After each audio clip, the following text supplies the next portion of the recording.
Gracias a Dios, hermanos, porque otra vez podemos reunirnos y vamos a dar inicio a esta clase. Estamos estudiando el libro de Apocalipsis. Hoy vamos a seguir en el capítulo 2, en el versículo 18, el mensaje a Tiátira. Es importante destacar que hasta ahorita ya llevamos tres mensajes dirigidos a diferentes iglesias, a Éfeso, a Sardis y a Pérgamo. Este día toca analizar el cuarto mensaje y además recordar otro aspecto importante, que es que estas iglesias, estos mensajes, si bien tienen un contexto, un mensaje general, es decir, para inclusive en nuestros días, también es un mensaje que puede analizarse en distintas etapas de la iglesia, en distintas partes durante la historia de la iglesia de Cristo. Se pueden ver se pueden clasificar estas iglesias. Recordemos, en Éfeso fue el inicio, fueron los primeros años de la iglesia, aproximadamente del 100 al 200 después de Cristo, o sea, después de que vino hasta el año 100, 200. Posteriormente vimos el mensaje a, a Esmirna, que fue el tiempo de la persecución. Recordemos igual estos tiempos de donde la iglesia era atacada por el Imperio Romano. En Pérgamo analizamos un poco lo que fue sobre la mezcla de la iglesia de Cristo con algunas costumbres que tenían en el mundo. Es decir, que esta iglesia estaba involucrándose en aspectos del mundo. Es decir, que el mundo empezó, como bien lo había dicho el apóstol Pedro y el apóstol Pablo, que iba a haber, después de que ellos partieran, después de que ellos no estuvieran a cargo de la iglesia, al menos ahí dentro iba a haber personas ajenas que se iban a involucrar e iban a dar diferentes doctrinas, diferentes enseñanzas que iban a alterar el mensaje del evangelio. Y seguimos ahora con el mensaje a Tiatira. Este mensaje está en Apocalipsis 2, del versículo 18 al 29. Vamos a iniciar, no sin antes siempre pidiéndole la ayuda al Espíritu Santo para que nos bendiga y nos dé dirección en este estudio. Amado Dios, te damos gracias por permitirnos una vez más estar eh, analizando y estudiando tu palabra. Te pido que en el nombre de Jesús permitas que este estudio sea de bendición, que podamos aprender más de ti, que seas tú hablándonos, que no sea nuestra propia inteligencia, sino que sea guiado este estudio por parte de tu Espíritu. Te pido que cualquiera que escuche este mensaje sea de bendición para su vida y que haya gozo en ti, Señor, en el nombre de Jesús. Amén. Bien, como les comentaba, este mensaje a esta iglesia vamos a irlo analizando poco a poco. Como en este aspecto vamos a analizar el contexto, por así decirlo, de esta iglesia. La palabra Tiatira significa sacrificio continuo. Es una traducción que podríamos encontrar en la bibliografía, y esta iglesia representa el periodo de tiempo aproximadamente del 600 al 1000, 1500. Comprende el periodo de la Edad Media. Para los que no sepan, la Edad Media fue un periodo de la historia donde hubo bastante desarrollo, tanto en la humanidad, muchos avances tecnológicos para esa época. Hubo avances en la ciencia, al menos en la mayoría, y algo que caracteriza mucho a la Edad Media, y nosotros lo hemos visto en libros, en películas, en cualquier referencia que tú puedas buscar ahí en internet, vas a ver imágenes de personas con atuendos como que un poco holgados, con armaduras. Quizás en ese tiempo se popularizó mucho el tema de los caballeros, así con sus armaduras, sus sotanas, quizás algunos frailes que se pueden llegar a, a referenciar en esa época. En este tiempo es donde también se puede identificar al menos en Europa o en esa región, sobre los asentamientos en castillos, en torres. En esta época es la que mucho se redirecciona a ese tipo de civilización, es decir, con la tecnología y el tipo de ambiente que se vivía. Pero algo fundamental que pasó en este tiempo es que, si bien, si recordamos en los anteriores estudios, vimos que el Imperio Romano, ese fue otro aspecto, el Imperio Romano ya iba decayendo su poder como imperio, es decir, ya no se veía esa opresión por parte de ese gobierno, como lo fue en el tiempo de Jesús, como lo fue en el tiempo del apóstol Pablo, de Juan, porque ahí el imperio romano ya estaba debilitándose, pero la figura del emperador iba a pasar a ser diferente, ya no iba a ser un emperador, sino que ya iban a denominar a alguien, que más adelante vamos a ver cómo se le llama a esta persona, pero también otro aspecto que podemos observar es el punto de que ahí el Imperio Romano, recordemos que hubo un tiempo en el que cazaba a los cristianos por confesar a Jesucristo y no rendirle culto al César, que era la figura más grande en ese imperio. Posteriormente, al ver que no podían erradicar el Evangelio, no podían erradicar a los discípulos de Jesús, pues decidieron primero mandar un edicto de tolerancia, es decir, que ya no perseguían a los cristianos, eran libres hoy en día dirían, de profesar esa religión, se les daba libertad. Posteriormente, al ver la gran influencia que tenía el Evangelio, decidieron adoptarlo como la religión oficial del imperio. Es decir, que ya no, al contrario, en vez de casarlos, ahora ya se promulgaba que el cristianismo era la religión verdadera.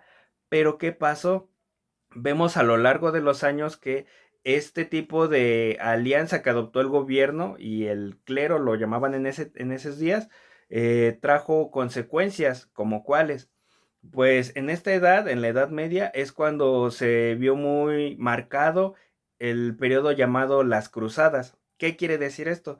En esta época se perseguía ahora ya no a los que profesaban a Cristo, sino a aquellos a los que no lo profesaban, pero de manera muy radical. Es decir, que había personas en ese tiempo igual muy poco letradas, es decir, que no sabían leer ni escribir, pero no por el hecho de que no quisieran, sino que el clero y el gobierno apropiaron todas esa sabiduría y no le permitían al pueblo conocer pues del evangelio.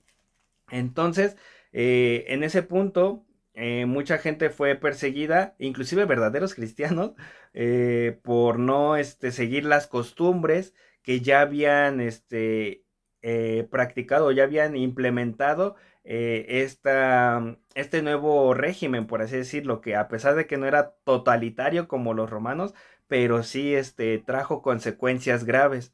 Entonces, eso es a lo que se refiere este periodo de tiempo para entrar en contexto.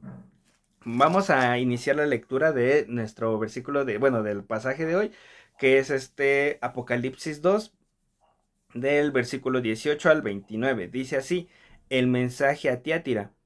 Y escribe al ángel de la iglesia en Tiatira: el Hijo de Dios, el que tiene ojos como llama de fuego y pies semejantes al bronce bruñido, dice esto. Un aspecto que podemos observar aquí es que ya se le nombra a Jesucristo aquí como el Hijo de Dios. Algo que se me olvidó mencionar sobre este periodo de tiempo es que se le relaciona mucho al establecimiento ya de la Iglesia Católica tradicional como conocemos hoy en día. Es decir, que para este periodo de tiempo, a este mensaje que iba dirigido a esta iglesia, había gente que se involucró, bueno, hablando ya, como les mencionaba, asociándolo al periodo de tiempo, se relaciona un poco a lo de la iglesia católica.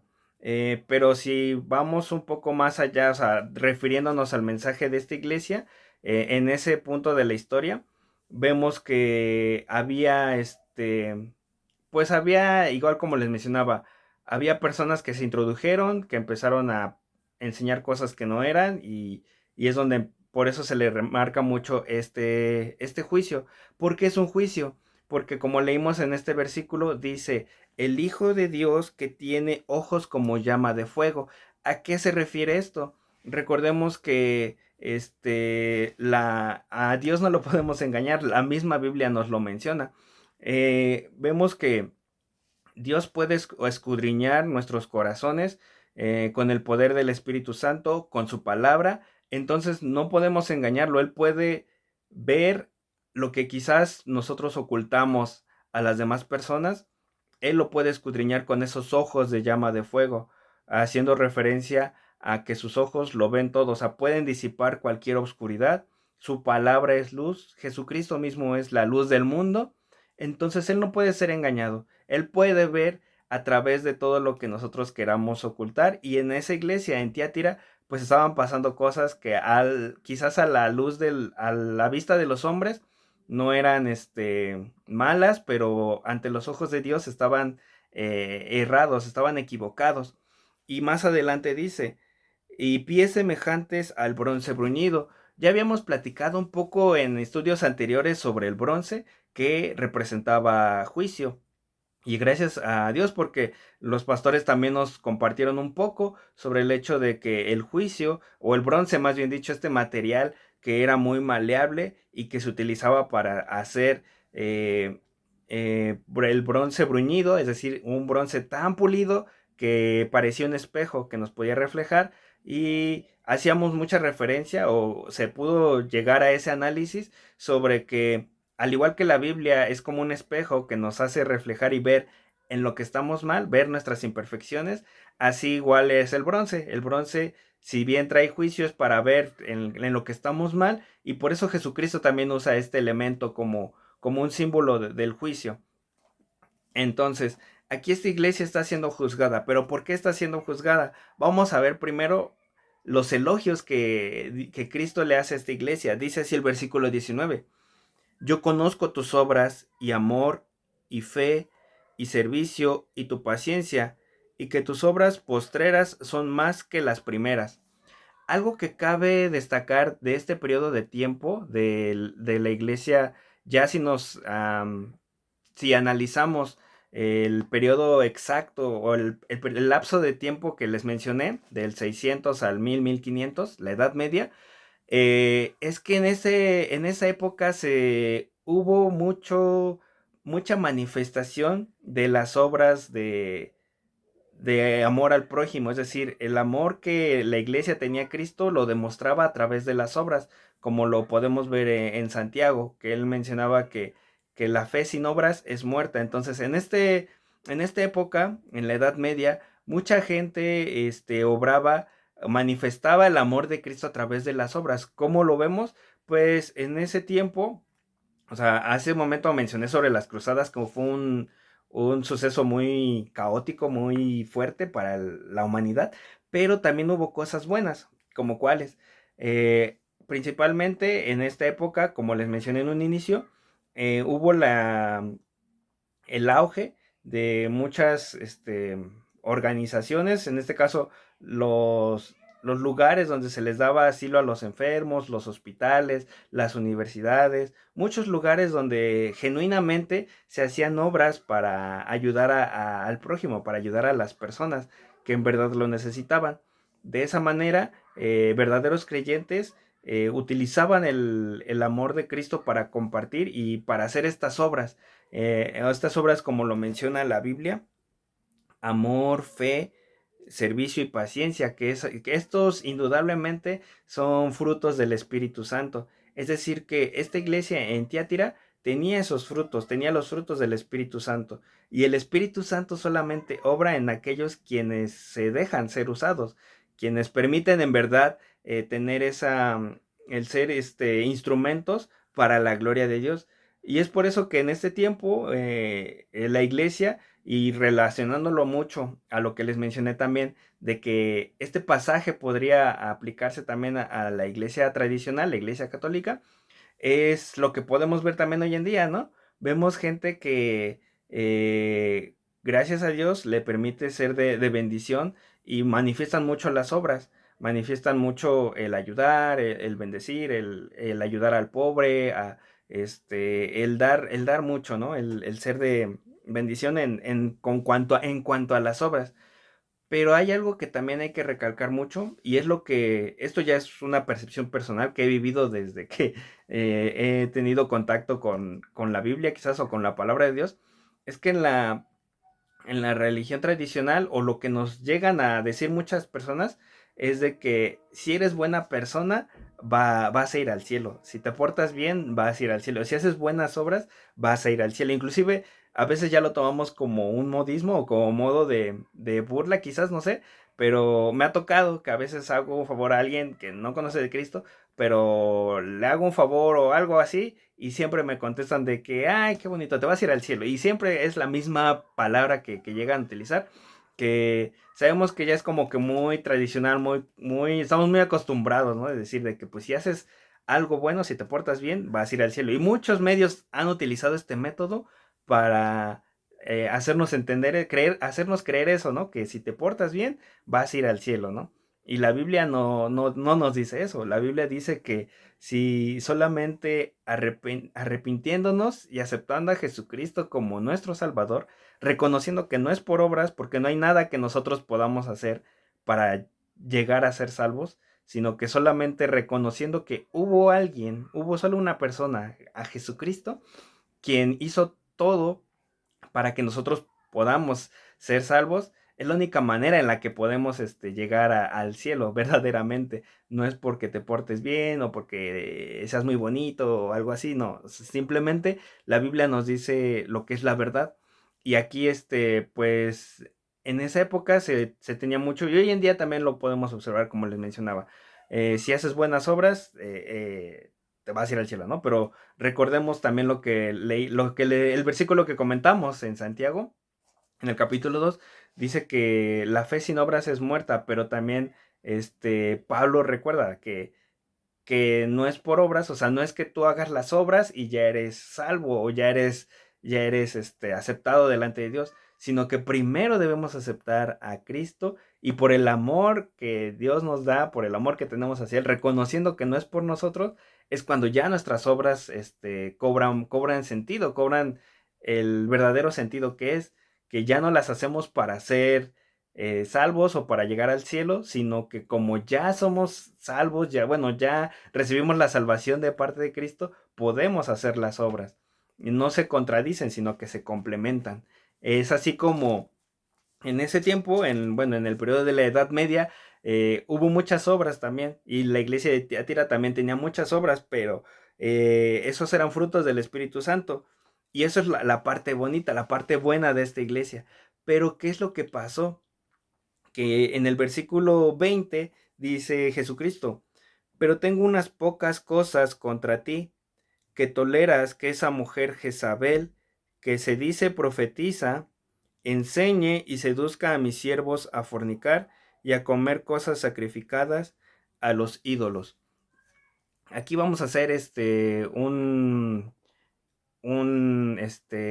retorno a lo que es lo que dice Primera de Reyes, capítulo 16:31, que dice así, Primera de Reyes 16:31.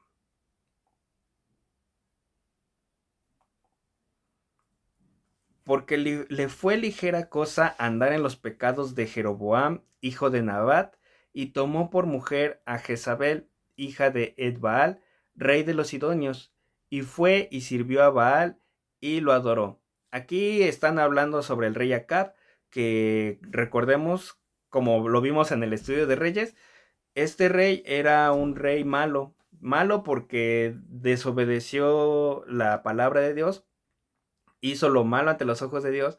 Dice aquí que anduvo en los pecados de Jeroboam. Recordemos también que Jeroboam fue uno de los primeros reyes de las tribus del norte y fue el que empezó a arrastrar al pueblo hacia la idolatría.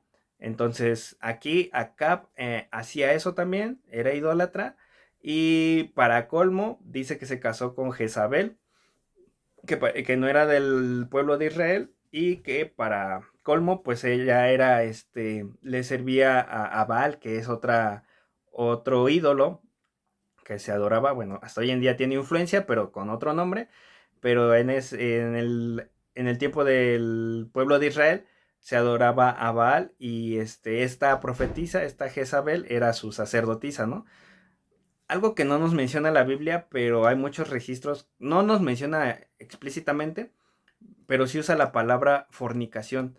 Aquí estos sacerdotes paganos de estos ídolos, Baal, Acera, todos esos que hoy en día tienen otros nombres, pero siguen siendo los mismos, practicaban estos cultos sexuales, es decir, que se entregaban a placeres sexuales para, según ellos, agradar a esas deidades y que les fuera bien. Obviamente eso contradice totalmente lo que dice la palabra de Dios.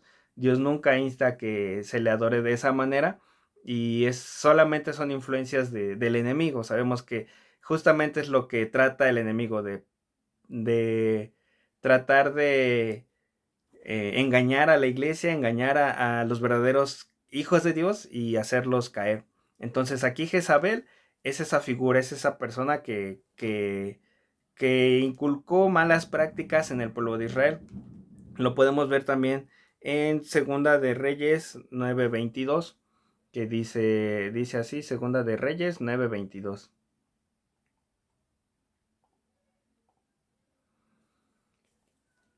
Cuando vio Joram a Jehú dijo, ¿hay paz, Jehú? Y le respondió, ¿qué paz con las fornicaciones de Jezabel tu madre y sus muchas hechicerías?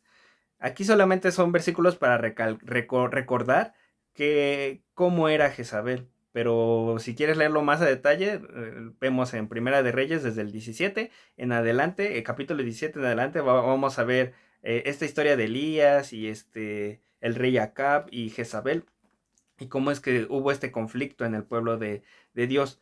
Pero ya para enfocarnos en lo que estamos leyendo, Jezabel era esa figura que introducía malas prácticas, introducía perversión al culto verdadero de Dios.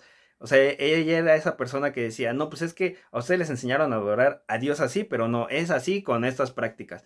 O sea que pervertía el mensaje, pervertía lo que en verdad Dios quería para su pueblo y para su iglesia. En el tiempo de la iglesia de Tiatira, mm, puede mencionarse que sí había una figura quizás, no lo... Recordemos que la Biblia la podemos hablar también de forma literal. Entonces, para ese tiempo, el mensaje a Tiatira se refiere a que sí había alguien, había una persona o varias personas que introducían malas prácticas al pueblo a la iglesia en general. Dice aquí que los enseñaba a fornicar y a comer cosas sacrificadas a los ídolos.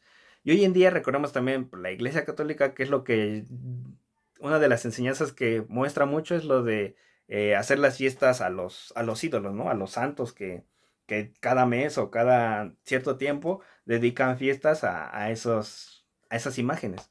Entonces vemos ahí ese tipo de enseñanzas, por eso se relaciona mucho con el periodo de la Iglesia Católica Romana y es por eso que Jesús les recuerda que esas prácticas no van conforme a lo que dice su palabra.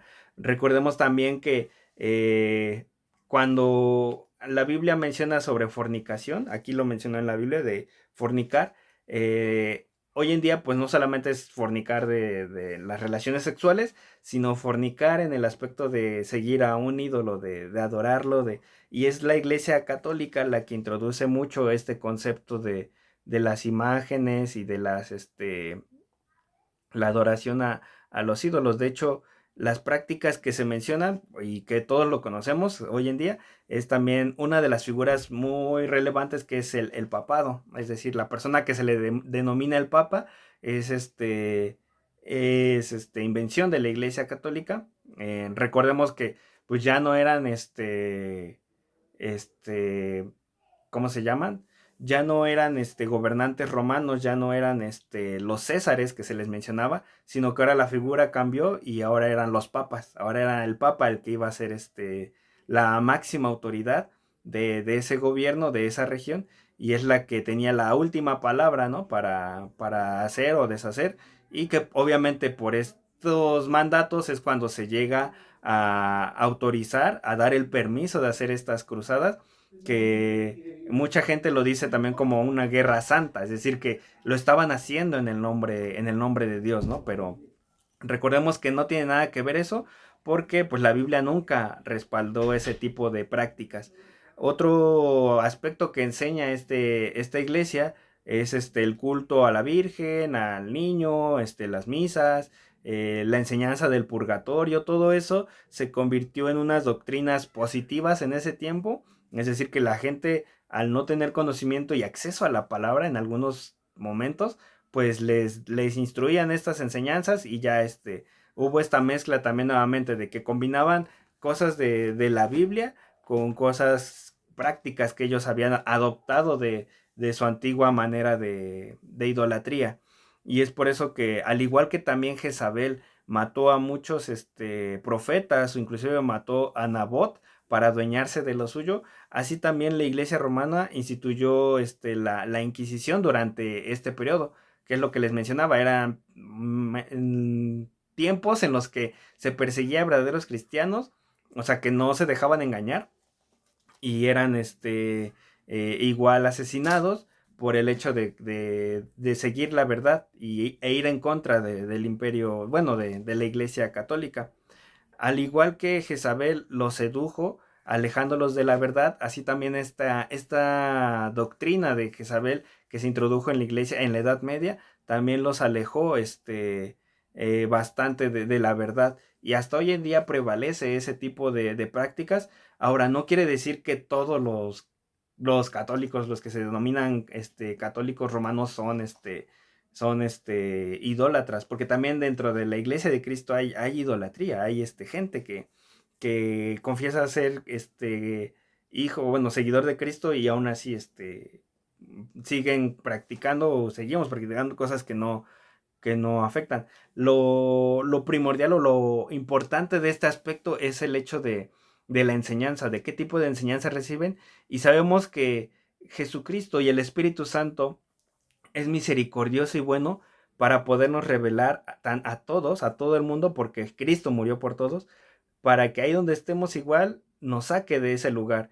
Yo creo que sí hay varios testimonios de gente, inclusive yo recuerdo que en un tiempo asistí a la iglesia católica y pues no recibí la verdad, o sea, tenía muchas dudas que al momento en el que tú estás ahí, bueno, a los que hayan pasado por ese tipo de situación similar, como que no nos cuestionamos nada, o sea, solamente vamos y íbamos y decíamos, no, pues es que vas y pues es que el que da la enseñanza, la misa, es el que sabe, ¿no? O sea, supuestamente es el que sabe, el que se preparó para hacerlo. Y es lo mismo que hacían en la Edad Media, o sea, la gente no se cuestionaba porque justamente pensaban que las enseñanzas solamente estaban reservadas para ese tipo de personas que estaban al frente, pero la Biblia nos dice que Dios puede usar a quien sea, quien en verdad derrame su corazón delante de él. Él puede usar a niños, jóvenes, a la persona que menos pensemos,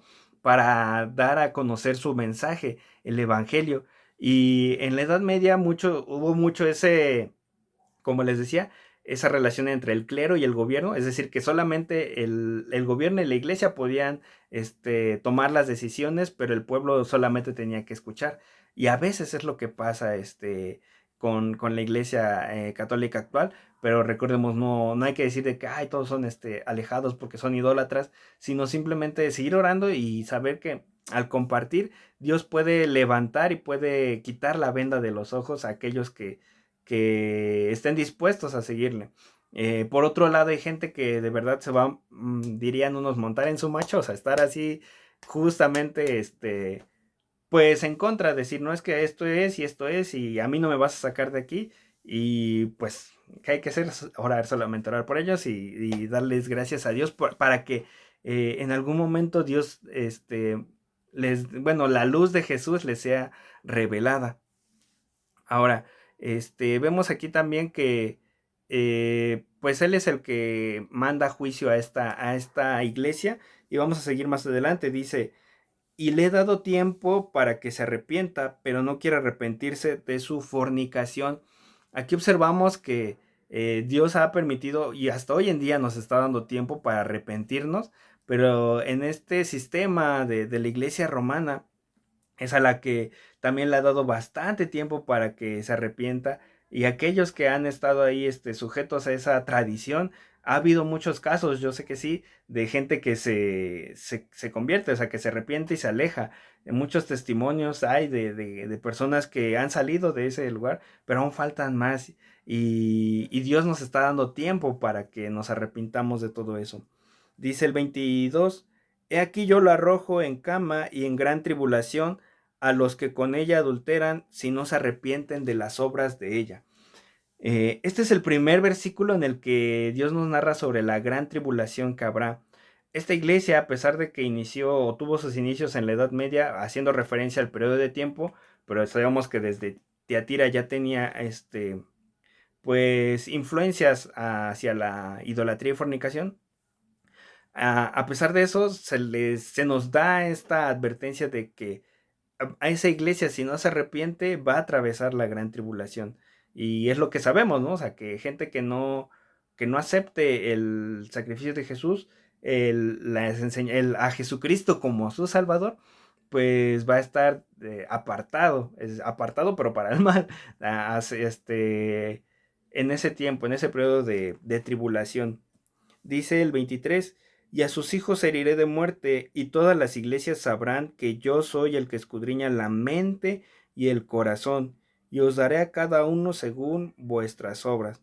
Aquí es importante nuevamente analizar las citas que nos narran, que nos complementan esta lectura. Entonces vamos a leer Salmos 7:9 rápidamente. Salmos capítulo 6, capítulo 7, perdón, versículo 9,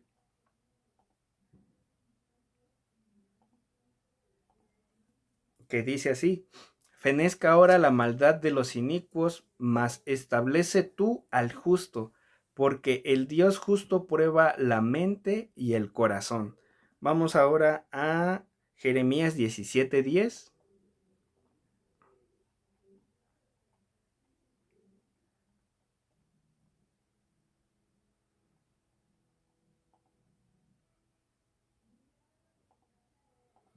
Dice: Yo Jehová que escudriño la mente, que pruebo el corazón, para dar a cada uno según su camino, según el fruto de sus obras. Y por último el Salmo 62:12.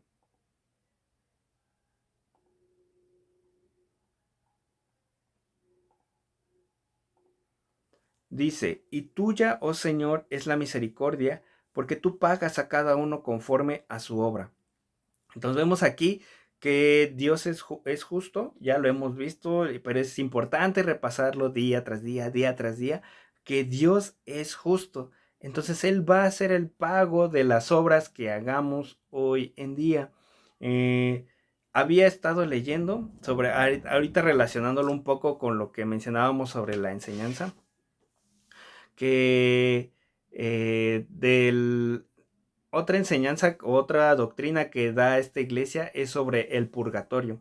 ¿Y qué mencionan del purgatorio? El concepto general es de que no, pues tú te mueres y vas al purgatorio y ahí te pasas no sé qué tanto tiempo hasta que se limpie tu alma y ya vas al cielo. Entonces, analicé algunos, una página que defendía mucho este concepto y decía, es que la Biblia no menciona la palabra tal cual, pero sí da indicios, y ya mencionaban este aspecto.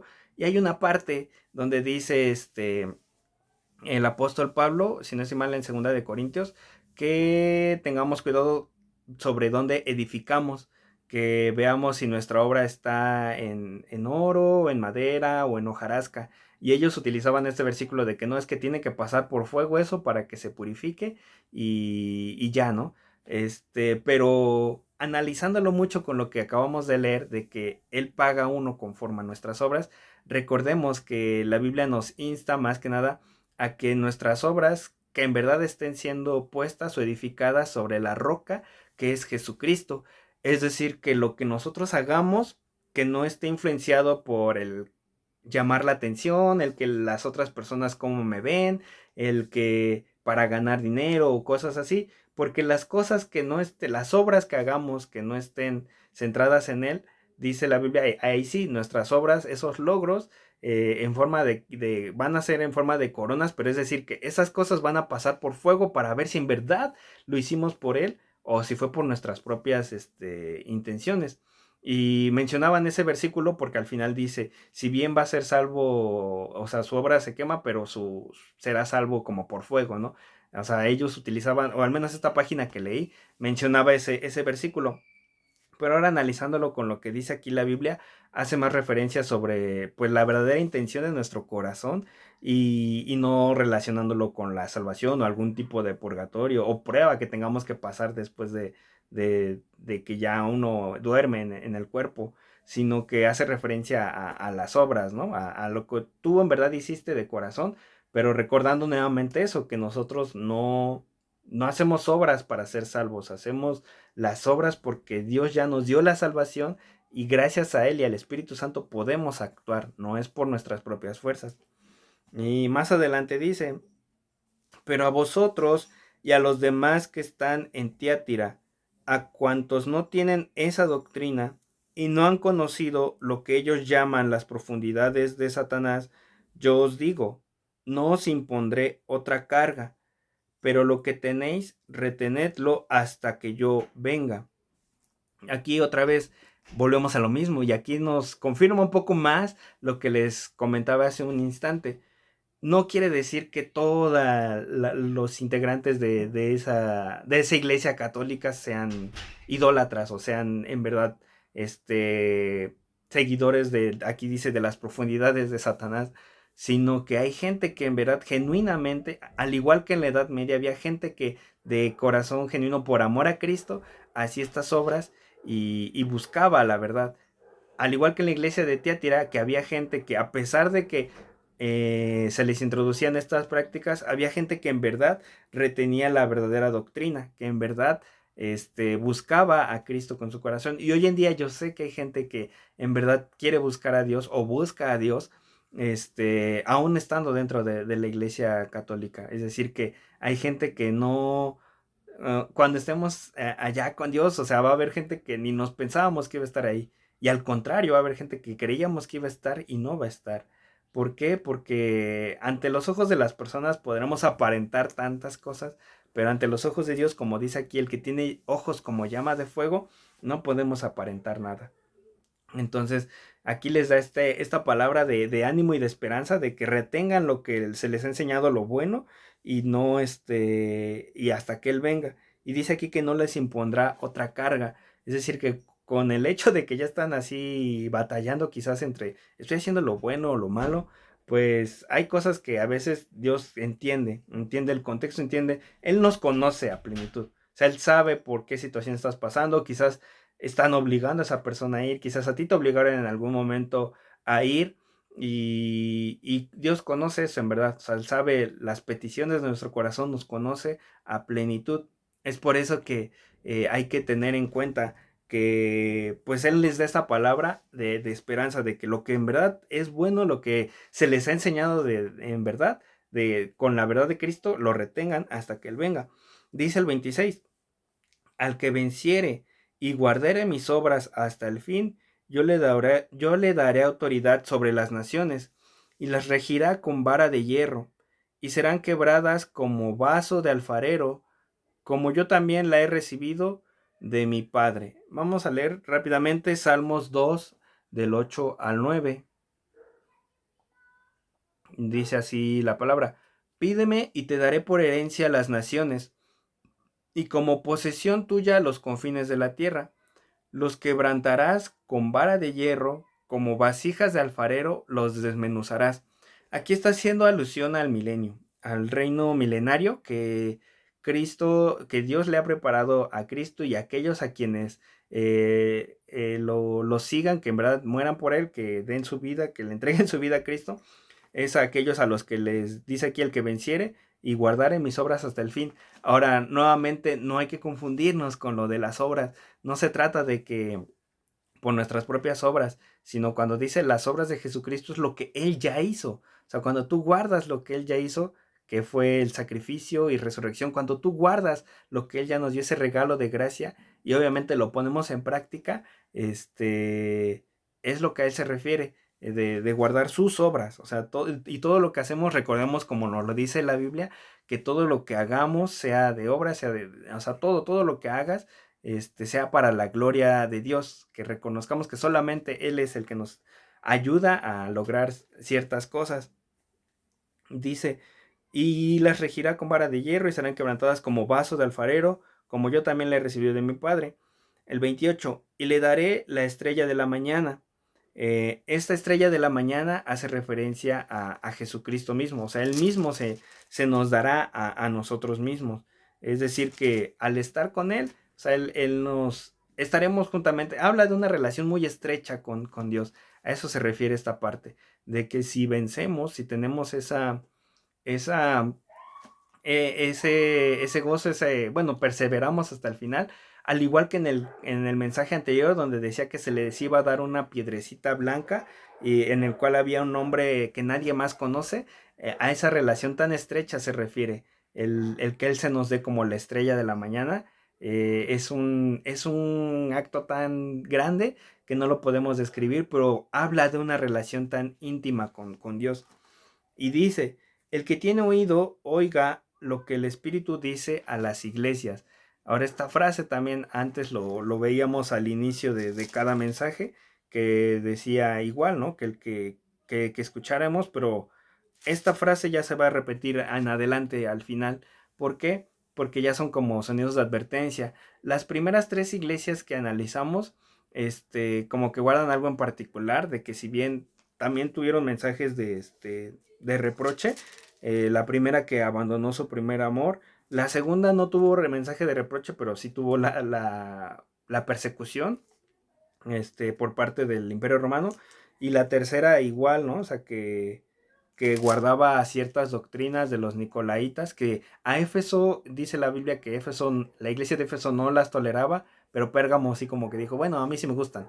Entonces es algo que le reprochan ahí a Pérgamo, aquí a Tiatira igual a partir de esto es cuando ya se empiezan a ver cosas pues no fuertes, pero sí más interesantes al ver que la iglesia venía de acá y empezó a ir así, así, así. Entonces como que es algo que hay que analizar con cuidado y espero que sea de bendición, el verdad, el estar firmes. O sea, aquí, si bien estamos hablando de periodos de tiempo, de iglesias que el mensaje se les dio especialmente, quizás específicamente, pero hoy en día también Dios nos habla a través de ese mensaje.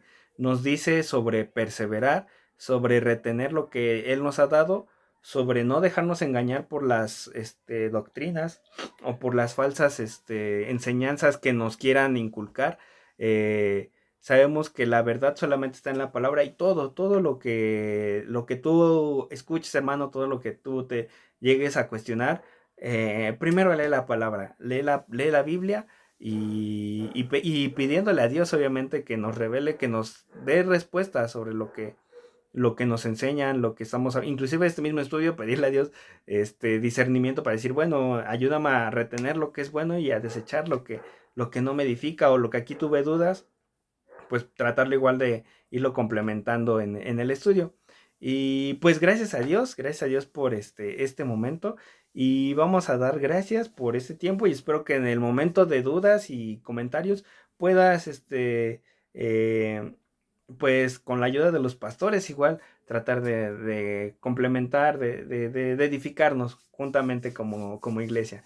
Entonces vamos a orar, gracias bendito Dios por este tiempo. Te pido que sea de bendición para mis hermanos, que tú hagas que tu obra, Señor, que tu palabra esté de continuo en nuestras bocas.